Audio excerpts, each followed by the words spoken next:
সালে ২রা জুলাই রাজধানীর শাহবাগ মোড় অবরোধ করেন শিক্ষার্থী ও চাকরি প্রত্যাশীরা।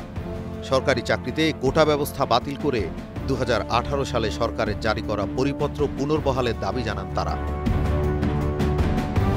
এর আগে ঢাকা বিশ্ববিদ্যালয় কেন্দ্রীয় গ্রন্থাগারের সামনে থেকে মিছিল বের করেন শিক্ষার্থীরা। এটি নীলক্ষেত, সায়েন্স ল্যাব ও বাটা সিগন্যাল মোড় ঘুরে শাহবাগে গিয়ে থামে। মিছিলে আন্দোলনকারীরা কোটা না মেধা, কোটা প্রথা নিপাত যাক ইত্যাদি স্লোগান দেন। একই দাবিতে ঢাকা-আরিচা মহাসড়ক অবরোধ করেন জাহাঙ্গীরনগর বিশ্ববিদ্যালয়ের একদল শিক্ষার্থী। ২০১৮ সাল পর্যন্ত বাংলাদেশে সরকারি চাকরিতে ৫৬% কোটা ছিল।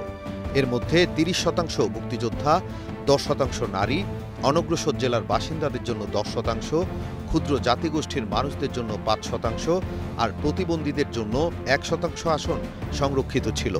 ওই বছর ঢাকা বিশ্ববিদ্যালয় সহ দেশের বিভিন্ন শিক্ষা প্রতিষ্ঠানে কোটা সংস্কারের দাবিতে বড় বিক্ষোভ হয়, যাতে ৫৬ থেকে 10% নামিয়ে আনার দাবি জানানো হয়। পরে সরকারি চাকরির প্রথম ও দ্বিতীয় শ্রেণীতে কোটা বাতিল করে পরিপত্র জারি করে জনপ্রশাসন মন্ত্রণালয়।